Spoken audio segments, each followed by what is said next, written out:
Friends, എല്ലാവർക്കും പുതിയൊരു വീഡിയോയിലേക്ക് സ്വാഗതം. ഇന്നത്തെ വീഡിയോ ഒരു കുക്കിംഗ് വീഡിയോ ആണ്. ഇന്ന് ഉച്ചയ്ക്ക് ഫുഡ് ഉണ്ടാക്കുന്ന ഒരു തിരക്കിലാണ് കേട്ടോ. അപ്പോൾ ഇന്ന് ഉച്ചയ്ക്ക് കഴിക്കാനായിട്ട് എന്താ ഉണ്ടാക്കിയെന്ന് കണ്ടാലോ. ഉച്ചയ്ക്ക് കഴിക്കാനായിട്ട് ഞാൻ ആദ്യം ചോറ് ഊറ്റിയെടുത്തേ.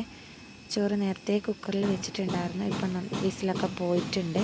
അപ്പോൾ ഞാനതൊന്ന് അരിപ്പ പാത്രത്തിലേക്ക് വെള്ളമൊക്കെ ഒഴിച്ചിട്ട് ഒന്ന് ഊറ്റുന്നുണ്ട്. അപ്പോൾ പറ്റാണ്ട് കിട്ടും കേട്ടോ. കുക്കറിൽ വെച്ച ചോറ് നമ്മളിങ്ങനെ വെള്ളം ഒഴിച്ചിട്ട് അരിപ്പ പാത്രത്തിൽ ഊറ്റിയാൽ അത് നന്നായിട്ട് നല്ല പൊരി പോലെ കിട്ടും. അപ്പോൾ ഞാൻ പൊന്നീരയാണ് കേട്ടോ ഒന്ന് വെച്ചിട്ടുള്ളത്.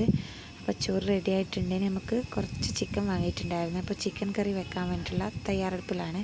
അപ്പോൾ അതിന് വേണ്ടിയിട്ട് ഞാൻ എല്ലാം കട്ട് ചെയ്തെടുത്തിട്ടുണ്ട്. അങ്ങനെ സവാളയും പച്ചമുളകും ഇഞ്ചിയും വെളുത്തുള്ളിയും കൂടി എണ്ണയിലേക്ക് ഇട്ടിട്ടൊന്ന് വഴറ്റിയെടുക്കുകയാണ്. കുക്കറിൽ തന്നെയാണ് കേട്ടോ ഇന്ന് ഉണ്ടാക്കുന്നത്.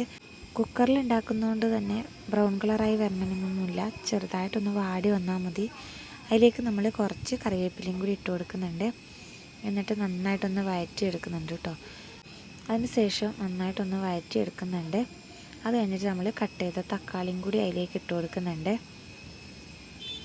2 തക്കാളിയാണ് എടുത്തിട്ടുള്ളത്, അതും കൂടി ഇട്ട് കൊടുത്തിട്ടുണ്ട് കേട്ടോ. സവാള ബ്രൗൺ കളറായി വരാനൊന്നും ഞാൻ വെയിറ്റ് ചെയ്തില്ല. കുക്കറിൽ ഉണ്ടാക്കുന്നതുകൊണ്ട് നമുക്ക് സവാള ബ്രൗൺ കളറായി വരണമെന്നൊന്നുമില്ല. അങ്ങനെ എല്ലാം കൂടി ഒന്ന് വഴറ്റിയ ശേഷം നമ്മൾ ചിക്കൻ ഇട്ട് കൊടുക്കുന്നുണ്ട് കേട്ടോ. ചിക്കനിലേക്ക് ഞാൻ ഒരു ഉരുളക്കിഴങ്ങ് കട്ട് ചെയ്ത് ഇട്ട് കൊടുത്തിട്ടുണ്ട്. അതൊരു എന്താണെന്നറിയില്ല, ഉരുളക്കിഴങ്ങ് ഇട്ട് എനിക്ക് നല്ല ടേസ്റ്റാണ്, അതുകൊണ്ടാണ് ഞാൻ ഇട്ട് കൊടുത്തത്. അങ്ങനെ ഉരുളക്കിഴങ്ങും ചിക്കനും ഉപ്പും മഞ്ഞൾപ്പൊടിയും കുറച്ച് മുളക് പൊടിയും കൂടി ഇട്ട് മാഗ്നേറ്റ് ചെയ്ത് വെച്ച ചിക്കൻ ഞാൻ ആ കുക്കറിലേക്ക് ഇട്ട് കൊടുത്തിട്ടുണ്ട്. അപ്പോൾ അതവിടെ കിടന്ന് തിളച്ചുകൊണ്ടിരിക്കുകയാണ്. അപ്പോഴത്തേക്ക് നമുക്ക് ഇപ്പുറത്തെ പാത്രത്തിൽ ചെറിയൊരു ഉപ്പേരി ഉണ്ടാക്കാം. അതിനുവേണ്ടി ഞാൻ വഴുതനങ്ങ ഒന്ന് കട്ട് ചെയ്ത് വെച്ചിട്ടുണ്ട് കേട്ടോ. അതൊന്ന് ഉപ്പേരി ഉണ്ടാക്കാൻ വേണ്ടിയിട്ടാണ് ഈ പാൻ വെച്ച് കൊടുത്തത്. അപ്പോൾ പാനൊന്ന് ചൂടായ ശേഷം അതിലേക്ക് എണ്ണ ഒഴിച്ചിട്ട് കുറച്ച് കടുക് ഇട്ട് കൊടുത്തിട്ടുണ്ട്.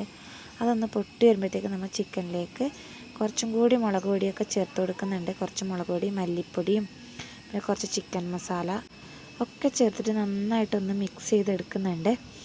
ഇനി നമുക്ക് അതിലേക്ക് ഇത്തിരി വെള്ളം കൂടി ഒഴിച്ച് കൊടുത്താൽ നമ്മളെ പണി കഴിയും കേട്ടോ. അങ്ങനെ അപ്പോഴത്തേക്ക് നമ്മുടെ പാൻ ഒന്ന് ചൂടായി വന്നിട്ട് കടുകൊക്കെ പൊട്ടി. അപ്പോൾ പെട്ടെന്ന് ഞാൻ വഴുതനങ്ങ മുറിച്ച് വെച്ചിട്ടുണ്ടായിരുന്നു, മുറിച്ചിട്ട് വെള്ളത്തിലിട്ട് വെച്ചതാണ്.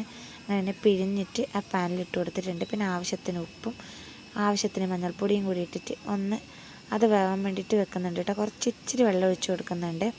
കുറച്ച് വെള്ളം ഒഴിച്ച് കൊടുത്താൽ മതി. വഴുതനങ്ങ നമുക്ക് പെട്ടെന്ന് വെന്ത് കിട്ടും, അതുകൊണ്ട് ഒത്തിരി വെള്ളമൊന്നും ഒഴിക്കേണ്ട ആവശ്യമില്ല.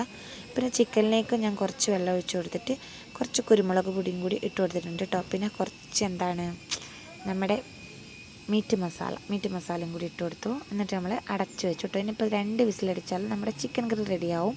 വഴുതനങ്ങ ആണെങ്കിൽ പെട്ടെന്ന് വെന്ത് കിട്ടും കേട്ടോ. അങ്ങനെ അത് നല്ലപോലെ തിളച്ചുകൊണ്ടിരിക്കുന്നുണ്ട്. ഞാൻ അതിലേക്ക് 2 പച്ചമുളകും കൂടി ഇട്ട് കൊടുത്തിട്ടുണ്ട്. അപ്പോഴത്തേക്ക് നമുക്ക് കക്കരിക്കൊന്ന് മുറിച്ച് വെക്കാം കേട്ടോ. ഹസ്ബൻഡ് കക്കരിക്ക ഉച്ചയ്ക്ക് സാലഡിന് നിർബന്ധമാണ്. അപ്പം ഞാൻ പെട്ടെന്ന് അതൊന്ന് തൊലി പൊളിച്ചിട്ട് കട്ട് ചെയ്ത് വെക്കാമെന്ന് വിചാരിച്ചു. ഇതിനിടയിൽ തന്നെ നമുക്ക് അതൊക്കെ റെഡി ആകുമ്പോഴത്തേക്ക് ഇതും പെട്ടെന്ന് റെഡി ആവുമല്ലോ എന്ന് വിചാരിച്ചിട്ടാണ് വെയിറ്റ് ചെയ്യാതിരുന്നത്. ഇത് കഴിഞ്ഞിട്ട് നമുക്ക് മിന്നുട്ടിനെ വിളിക്കാൻ വേണ്ടിയിട്ട് പോകണം കേട്ടോ. അതുകൊണ്ടാണ് ധൃതിയിൽ ചെയ്തെടുക്കുന്നത്. അങ്ങനെ നമ്മൾ ചിക്കൻ വിസിലടിച്ച ശേഷം മാറ്റി വെച്ചിട്ടുണ്ട്. അപ്പോഴത്തേക്ക് നമ്മുടെ വഴുതനങ്ങ റെഡി ആയിട്ടുണ്ട് കേട്ടോ. ഇനി അതിലേക്ക് കുറച്ച് വറ്റൽമുളക് ഒന്ന് വറുത്തിടാൻ വേണ്ടിയിട്ട് എണ്ണ ഒഴിച്ച് കൊടുത്തിട്ടുണ്ട്. എണ്ണ ചൂടായിട്ടാകുമ്പോൾ വറ്റൽമുളക് പൊടിച്ചത് ഇട്ട് കൊടുത്തിട്ട് നന്നായിട്ടൊന്ന് കായ്ച്ച ശേഷം നമ്മൾ വഴുതനങ്ങയിലേക്ക് ഇട്ട് കൊടുക്കുന്നുണ്ട്. എന്നിട്ട് നല്ലതുപോലെ ഒന്ന് മിക്സ് ചെയ്തെടുക്കാം കേട്ടോ. ഇപ്പോൾ നമ്മുടെ വഴുതനങ്ങ ഉപ്പേരി റെഡി ആയിട്ടുണ്ട്. ഇനി നമുക്കതൊരു വേറെ പാത്രത്തിലോട്ട് മാറ്റിയാൽ മതി. അപ്പോഴത്തേക്കും ഗ്യാസ് ഓഫ് ചെയ്യാൻ മറന്നുപോയി കേട്ടോ. അതിനെ പകുതിയിൽ വെച്ചാണ് കണ്ടത്, അതുകൊണ്ട് അത് ഇട്ട ശേഷം ഞാനത് ഓഫ് ചെയ്തിട്ട് ബാക്കി കുറച്ചും കൂടി അതിനകത്തോട്ട് ഇടാനുണ്ടായിരുന്നു, അതും കൂടി ഇട്ടിട്ട് ആ പാത്രങ്ങൾ മാറ്റി വെച്ചിട്ട് നമ്മൾ കക്കരിക്ക പെട്ടെന്ന് കട്ട് ചെയ്ത് വെക്കുകയാണ്. കക്കരിക്ക കട്ട് ചെയ്യുമ്പോൾ എനിക്ക് പെട്ടെന്ന് തിന്നാൻ തോന്നും. കക്കരിക്ക എനിക്ക് ഭയങ്കര ഇഷ്ടമാണ്, അതുകൊണ്ട് ഞാൻ കട്ട് ചെയ്തുകൊണ്ടിരിക്കുമ്പോൾ എപ്പോഴും തിന്നു കേട്ടോ. കക്കരിക്കൊക്കെ കട്ട് ചെയ്ത് വെച്ച ശേഷം നമുക്ക് മീൻ വറുക്കാനും കൂടി ഉണ്ട്. മീനാണെങ്കിൽ ഞാൻ നേരത്തെ മാഗ്നേറ്റ് ചെയ്ത് വെച്ചതായിരുന്നു. ഉപ്പും മഞ്ഞൾപ്പൊടിയും മുളക് പൊടിയും കുറച്ച് മല്ലിപ്പൊടിയും കുറച്ച് നാരങ്ങ നീരൊക്കെ ഒഴിച്ചിട്ട് നന്നായിട്ടൊന്ന് മിക്സ് ചെയ്ത് വെച്ചതായിരുന്നു. അത് ഞാനതൊരു പാൻ ചൂടായ ശേഷം എണ്ണ ഒഴിച്ചു കൊടുത്തു. അതിനകത്തോട്ടിട്ട് തിരിച്ചു മറിച്ചിട്ട് വേവിച്ചെടുത്തു കേട്ടോ. അങ്ങനെ വെന്ത ശേഷം നമ്മൾ അതിലേക്ക് കുറച്ച് ക്യാപ്സിക്കം ഉണ്ടായിരുന്നു. അപ്പോൾ ഞാനതൊന്ന് മുറിച്ചിട്ട് കട്ട് ചെയ്തിട്ട് ഇങ്ങനെ റൗണ്ട് ഷേപ്പിൽ കട്ട് ചെയ്തിട്ട് അതിനകത്തോട്ട് വെച്ച് പിന്നെ തക്കാളി അതുപോലെ തന്നെ കട്ട് ചെയ്ത് വെച്ചിട്ടിട്ട് കേട്ടോ.